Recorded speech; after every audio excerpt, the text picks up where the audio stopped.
yo soy Magdalena Jaquenó, soy de SNBS, de Provincia de Buenos Aires. Tenemos este espacio los jueves por medio. Es una construcción que se fue haciendo en la oficina nuestra de Vigilancia Epidemiológica y Control de Brotes. Y hoy tenemos como oradora invitada a Lorena Pérez del el programa de control de enfermedades inmunoprevenibles. No es la primera mesa de ayuda en la que participa esta invitada Lorena.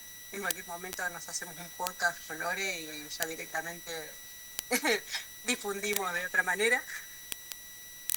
Pongan en el chat si quieren un podcast. Y hoy el tema es parotiditis. Casi todo lo que está en esta mesa de ayuda está sacado del manual de normas y procedimientos. Así que, ante la duda, vayan al manual. El manual está publicado en la página de argentina.gov.ar. Dentro del manual de normas y procedimientos de vigilancia y control de eventos de notificación obligatoria, está la categoría de eventos transmisibles y dentro de esa categoría está la subcategoría de enfermedades prevenibles por vacunas. Ahí es donde está este evento que es parotiditis. También está en la página del Ministerio de Salud de Nación a disposición la ficha de recolección de datos de parotiditis.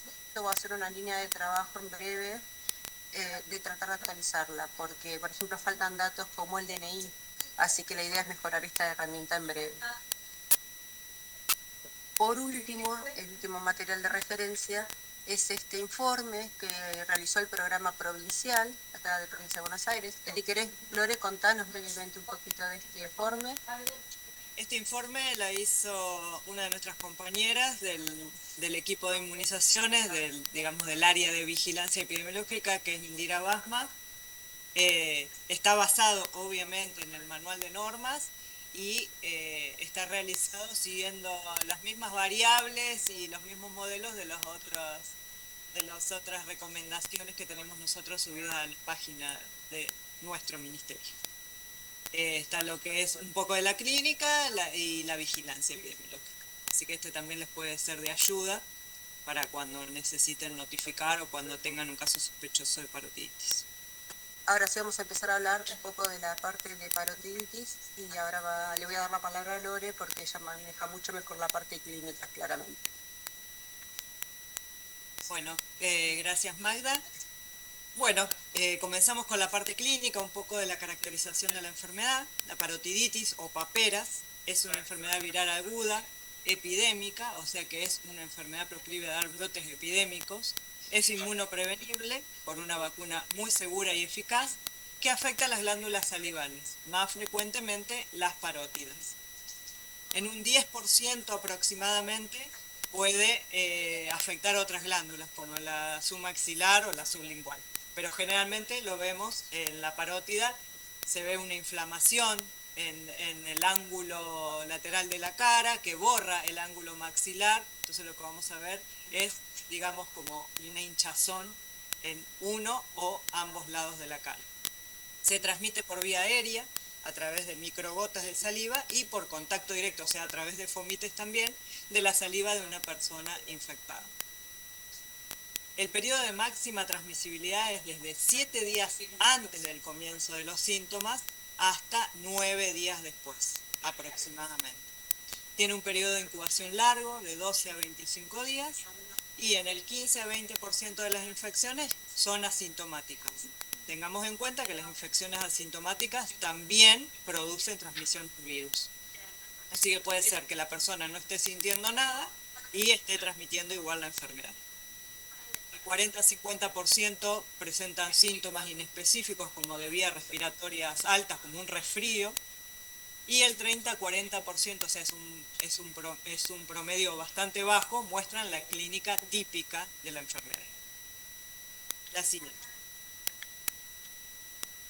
Bueno, tiene al comienzo de la enfermedad un periodo prodrómico con síntomas inespecíficos. Puede haber dolor de cabeza, puede haber dolor abdominal, puede haber anorexia, dolor muscular, dolor articular y fiebre que no es muy alta en este momento. Luego, aproximadamente luego de 48 horas, aparece la tumefacción, más frecuente, como decíamos, en la parótida. Primero es unilateral, la glándula se vuelve sensible al tacto y hay dolor. Y el dolor aumenta al masticar alimentos. Y como decías, en una alta proporción se vuelve bilateral. Niños sanos pueden tener varios eventos de parotiditis a lo largo de su vida. Es una enfermedad que puede ocurrir en personas que tienen, bueno, ahora vamos a ver cuál es la prevención, pero puede aparecer en personas que estén completamente vacunadas, pero lo que produce, como vemos con otras vacunas, es que están, digamos, libres de tener cuadros graves y de cuadros complicados, digamos. Aquellos que están vacunados pueden tener la clínica, pero no llegan a tener cuadros graves. ¿Cuáles son estas complicaciones que se puede dar en niños que no están vacunados porque aún no están dentro del periodo de vacunación, o aquellos que están vacunados, de los cuales el número de anticuerpos fue descendiendo con los años? Las complicaciones son, en una alta proporción de los casos, la meningitis aséptica. Las meningitis sintomáticas ocurren en el 15%, pero puede haber un cuadro de inflamación de las meninges que se resuelve en una semana promedio sin dejar ningún tipo de secuela. Otra de las complicaciones es la orquitis, o sea, la inflamación testicular, que se ve en el 20 al 50% de los casos. Esto se ve más en la etapa postpuberal, pero no produce ninguna secuela. Digamos que no hay casos muy frecuentes de esterilidad en los niños. También da ooforitis, o la inflamación de los ovarios, en el 5% de las mujeres, también en la etapa postpuberal, y la clínica puede simular una apendicitis. Eso es dolor, generalmente abajo en hipogastrio, puede estar acompañado de fiebre. Hacen la consulta pensando que por ahí puede ser una apendicitis, y con estudios de imágenes se ve que no es el apéndice sino el ovario. Y también desaparece sin dejar secuelas. Una de las complicaciones, digamos, más graves, pero también rara, es la sordera, que generalmente es unilateral y esta sí deja secuelas permanentes. Pero se ve en 5 casos cada 100.000 aproximadamente.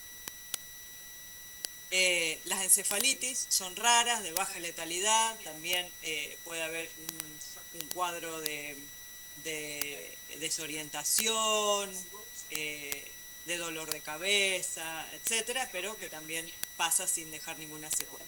Y otra de las complicaciones, pero que es una de las menos habituales de todas, es la pancreatitis. Tengamos en cuenta que hay otros virus, además del virus parotidio, que puede producir parotiditis. Estos son, por ejemplo, el virus de la gripe, los enterovirus como el Coxsackie, el citomegalovirus, el Epstein-Barr, y hasta el adenovirus, que nosotros vemos muchos adenovirus por ahí en la época de infecciones respiratorias. También pueden dar cuadros de parotiditis, pero lo que tiene, a diferencia del virus parotidio, es que este no da cuadros de brotes epidémicos. O sea, no tienen esta característica de ser epidémicos. Es en una persona, que puede ser como complicación de la gripe, en una persona como complicación de una infección por adenovirus. Pero no se da en varias personas o en comunidades cerradas, etcétera, como se puede dar por el virus parotidio. Bueno, ¿cuáles son las medidas preventivas? La más eficaz de todas es la vacuna triple viral. Sabemos que la vacuna triple viral está en el calendario. Protege contra el sarampión, la rubiola y la parotiditis. Se da una dosis a los 12 meses y una dosis al ingreso escolar a los 5 o 6 años. De los 3 componentes de la vacuna, el componente de parotiditis, digamos que es el que tiene menos efectividad. Con 2 dosis de la vacuna triple viral, el riesgo de enfermar baja a un 22%. O sea, el 88% de las personas están protegidas con 2 dosis. Con una sola dosis, el 78%. Digamos que la prevención para sarampión es mucho más alta, del 95% o más, y la prevención para la rubiola es de 90% aproximadamente. Entonces vemos que para el componente parotidio la proporción o la efectividad de la vacuna para la protección es más baja. Y además también se ve que hay un descenso de los anticuerpos en el tiempo. Hemos tenido brotes en los últimos años de parotiditis, a veces dados por el mismo virus que está en la vacuna, y esto se produce por este descenso de los anticuerpos, o también, como vimos en los últimos años, en el 2014, que hubo un brote muy grande en la República Argentina, y en el 2012, dado por genotipos que no están presentes en la vacuna.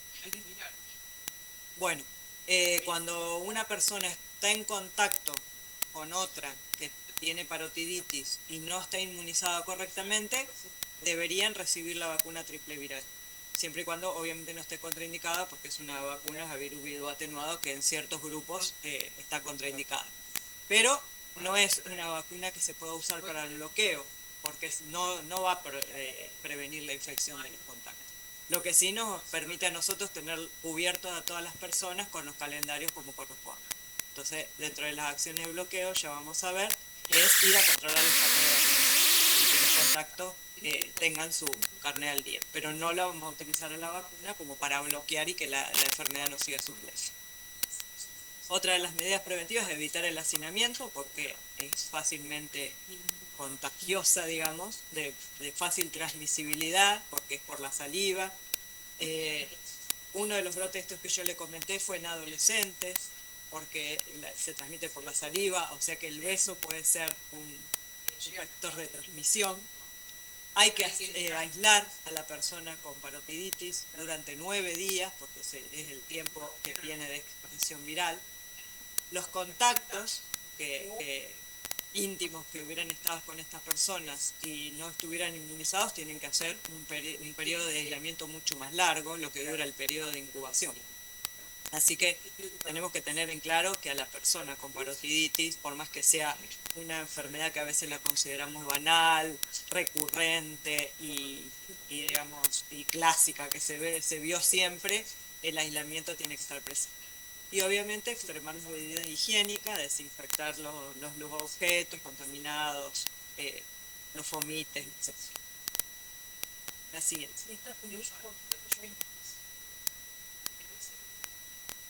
Bueno, ¿qué hacemos? Esto después más profundamente lo va a explicar Magdalena, sobre todo lo que es la notificación en el sistema. Ante la sospecha del caso, la vamos a notificar. Este evento en los últimos años cambió. Antes era de notificación agrupada, semanal, o sea, se notificaban cuántos casos, número de casos por semana aparecían en un establecimiento, en un municipio, en una región sanitaria, pero ahora es una enfermedad de notificación individual. O sea, que ante la sospecha hay que notificarlo en forma individual. Completar la ficha epidemiológica, bueno, que como comentaba Magdalena, también está en vías de desarrollo una ficha que nos ayude más y que tenga más consonancia con lo que hay que notificar en el SNBS. Y bueno, y en este evento también se toman muestras. Si bien, como vamos a ver después, las definiciones de casos, también tenemos casos que se confirman por clínica o casos que se confirman por nexo epidemiológico, está bueno, sobre todo en los casos índices, tomar muestras. ¿Y cuál es la muestra preferida? La saliva. La saliva se va a tomar dentro de los 3 días de iniciado el cuadro y no más allá de los 11 días posteriores. ¿Cómo vamos a hacer? Lo que tenemos que hacer es masajear durante 30 segundos la glándula parótida y después recolectar en un recipiente estéril. Si en ese momento no la vamos a derivar, siempre la muestra tiene que estar derivada refrigerada. Si no la vamos a derivar en ese momento, la almacenamos a 4 grados en la heladera y dentro de las 24 o 48 horas la referimos al laboratorio. También se puede hacer hisopado oral y utilizamos, generalmente en la saliva lo que se hace es PCR y esta es la muestra preferida para aquellos que están vacunados. El suero también lo podemos tomar para hacer serología dentro de los 7 días del inicio de los síntomas, pero eso lo vamos a utilizar más en personas no vacunadas, porque con los anticuerpos de la vacuna puede haber ahí como no podemos saber si es por la vacuna o porque está cursando la enfermedad, entonces utilizamos la PCR para aquellos que están vacunados y el suero para los no vacunados. El aislamiento, como ya habíamos dicho, y dentro de las acciones de control, como toda enfermedad inmunoprevenible, pausible de brote, es hacer la visita al domicilio entre las 48 horas. Nosotros siempre ponemos visita al domicilio, pero el primer acercamiento, como decíamos otra vez con Coqueluche, puede ser por vía telefónica. Hacer el primer acercamiento, completar los datos sobre la clínica, averiguar quiénes fueron los contactos que estuvieron con la persona enferma durante el periodo de transmisibilidad, ver los esquemas de vacunación de esos contactos y hacer monitoreo para ver cómo estamos con la cobertura de vacunación de la zona. Muy claro, Lore, todo. Vamos a pasar a hablar ya de la vigilancia y después de la vigilancia vamos a hablar de la notificación. ¿Por qué vigilamos este evento? Para empezar, podemos monitorear el número de casos y sus características para tener una idea de la magnitud de la enfermedad, el comportamiento que tiene y el impacto sanitario. O sea, poder administrar mejor los servicios de salud. También nos permite identificar brotes tempranamente y accionar antes de que se propaguen. Nos permite monitorear el funcionamiento y la eficacia de la vacuna y determinar si es necesario realizar alguna modificación en la política de vacuna, de calendario, de esquema, y también permite identificar los genotipos que hay en circulación. Esto está sacado del manual de normas, que son las definiciones de caso, es lo que nosotros consideramos que debe cumplir el paciente para entrar dentro de si es un caso sospechoso, si es notificable como caso sospechoso, si es un confirmado por laboratorio. Ahora en la diapositiva siguiente también tenemos el caso confirmado por clínica, confirmación por nexo epidemiológico y cuándo se descarta. Estas definiciones de casos indican cuándo es notificable el evento.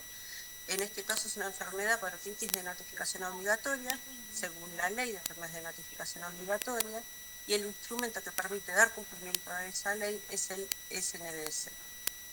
Además, otro consejo, otra mención que se hace en el manual de normas es que es importante en el interrogatorio averiguar, indagar sobre el antecedente de vacunación, porque si es reciente, este podría ser un ESAVI. Y también se notifica el ESAVI, se notifica por otro lado, pero se notifica el ESAVI. Ahora sí pasamos a la notificación propiamente dicha en SNBS, que esto era muy importante de convocar esta mesa de ayuda, porque como bien adelantó Lore, hubo una modificación. Y a partir de esa modificación perdimos totalmente el rastro de los casos de parotiditis y lo tenemos que recuperar. Y puede ser que muchos de los usuarios que notificaban no hayan sabido de esta modificación.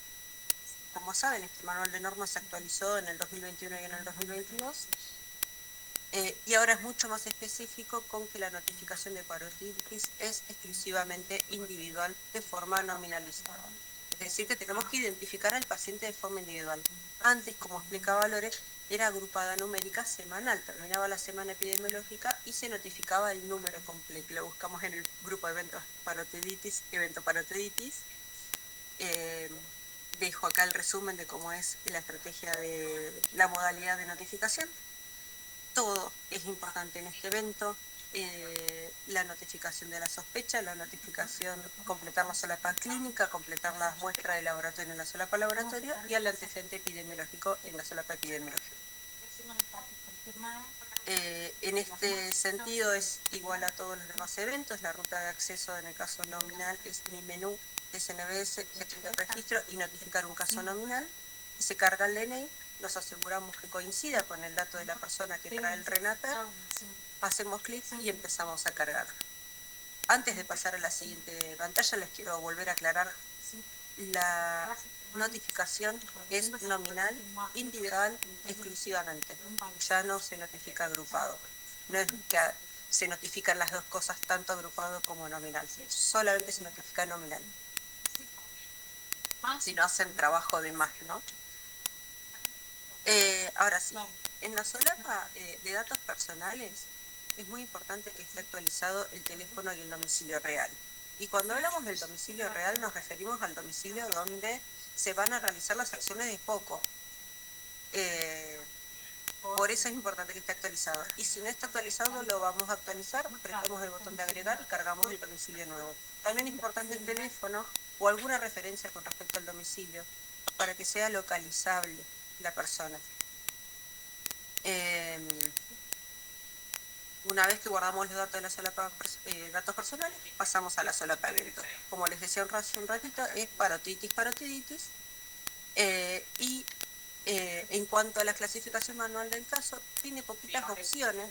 Tiene solamente la opción de caso sospechoso y caso confirmado, pero como habíamos dicho recientemente, confirmado tiene que cumplir alguno de los criterios del caso confirmado, que era clínica, laboratorio, nexo, y están en las definiciones de caso. Y esta clasificación manual debe modificarse y actualizarse con cada novedad que tengamos. Si viene el resultado del laboratorio, hay que modificar y actualizar la clasificación manual del caso en tanto se haya confirmado o descartado ese evento. Y la opción de caso invalidado por epidemiología es para cuando nos enteramos que no cumplía en realidad con la definición de casos, que a veces pasa. En ese caso se invalidan los eventos. Una vez que tenemos completada la solapa evento, que son esas dos cosas, vamos a la solapa clínica y completamos los datos de clínica. Acá es muy importante resaltar lo mismo que pasa en todos los eventos. Se debe cargar el establecimiento, se completa este encabezado, la fecha de consulta, si es sintomático sí o no, la fecha de inicio de síntomas, embarazado e internado, y se guardan los datos, porque si no, este pedacito donde dice signos, síntomas, comorbilidades, diagnóstico referido, no lo tenemos. No nos aparece visible hasta que no guardamos los datos del encabezado, porque estos datos de clínica quedan asociados al establecimiento y a la fecha de inicio de síntomas y a lo que refiere al profesional tratante. Así que sepan, completan el encabezado, guardan datos y recién ahí van a tener disponibles estas opciones de carga de solapa clínica. En el caso del laboratorio, es muy importante la carga, como decía Lore, de la muestra, cuándo se tomó, que la fecha sea real, es decir, que coincida la fecha de la toma con la fecha de derivación. Eso permite también interpretar el resultado de esa muestra y asociarla a las características del evento. Y otra cosa, es habitual que tengamos dificultades que las muestras se deriven correctamente en la virtualidad, por lo menos en lo que es el SNBS. Y muchas veces esto pasa porque se guarda la muestra, pero no se carga la muestra, se guarda, pero no se deriva virtualmente al establecimiento que la tiene que responder. Entonces el establecimiento cuando tiene el resultado no lo puede cargar. Para que eso no suceda, hay que derivarla correctamente. Entonces, cargamos la muestra en una solapa laboratorio, hacemos clic en enviar datos y ahí nos va a aparecer este botoncito verde con forma de check y eso nos permite cargar la derivación. El establecimiento de origen va a ser el nuestro y el establecimiento de destino es a donde la mandamos a analizar. Así este establecimiento lo puede cargar el resultado. Y por último vamos a pasar a la solapa epidemiología. Y la característica de esta solapa epidemiología es la misma que la de solapa clínica. Tenemos que completar el encabezado para recién ahí nos aparezcan siquiera disponibles las opciones de antecedentes epidemiológicos de interés. Entonces, completamos la solapa el encabezado, que en este caso es solamente el nombre del establecimiento, enviamos datos, o sea que guardamos los datos y ahí vamos a tener disponible toda esta información. Viajes, ámbitos de concurrencia, factores de riesgo y los antecedentes de vacunas que podemos agregar. Si no, esta parte que tiene este 3 que le puse yo, no se ve directamente. No es modificable, no es editable. Aparece una vez que nosotros guardamos los datos. Lo importante también de esta solapa es que todos estos eventos en SNBS están armados específicamente alrededor del evento. No son las mismas opciones para todos los eventos. Parotiditis tiene opciones específicas en SNBS. Por ejemplo, factores de riesgo, vías más probables de transmisión, otros antecedentes epidemiológicos de interés, que son estas que vemos acá, condiciones de hacinamiento, contacto de caso similar, y etcétera. Persona no vacunada, esos son datos interesantes. En cuanto a vacuna, está el antecedente vacunal específico para esta enfermedad parotiditis, que es la que a nosotros nos interesa. Entonces, es importante que se complete. Se puede poner más de una opción, seleccionas una opción, guardas y podés volver a cargar una segunda opción si tiene varias de estas características. Laboratorio de referencia para las muestras de saliva y de suero es el Instituto Malbrán del área de neurovirosis. Tengamos en cuenta que si tenemos un brote no es necesario tomarle muestras a todos, salvo que desde el Instituto Malbrán nos piden alguna muestra adicional.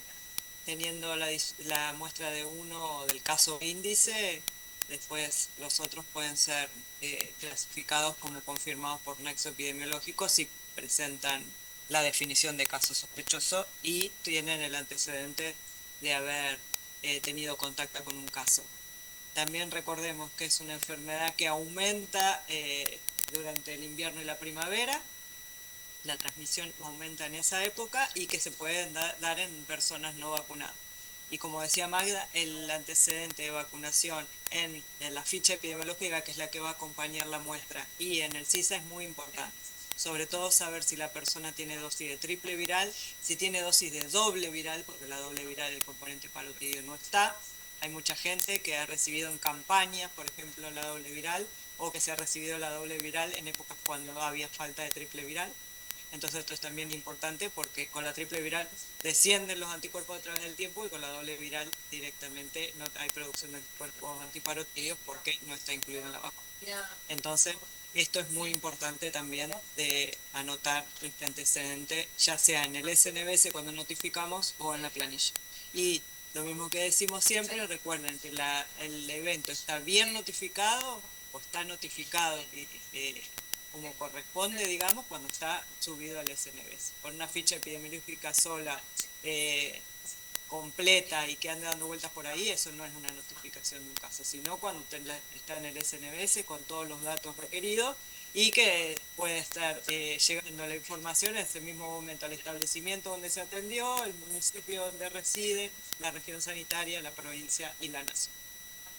Y también otra cosa, que cuando hay un brote de parotiditis también tiene que estar notificado en el formulario de brote. ¿Es así, no, Magda? Sí, exactamente. Los brotes se notifican en un formulario de brotes. Ese nos avisan, se los pasamos.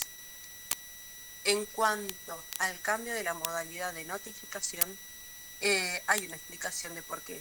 La vigilancia epidemiológica es dinámica y de acuerdo a, y ustedes lo habrán vivido también con el COVID, en cuanto al aumento de la vacunación en la población, la disminución de los casos que se requieren, ver si es necesario elaborar estrategias específicas de acuerdo a las características de los casos actuales. Y por eso necesitamos información mucho más completa que la que permite el agrupado de laboratorio, el agrupado semanal, numérico. Con eso terminamos. Gracias a todos, gracias Magda por la invitación. Muchas gracias, gracias Lore siempre por aprenderte y hay más todavía temas que tenemos para trabajar juntas, así que espero verte seguido en este espacio.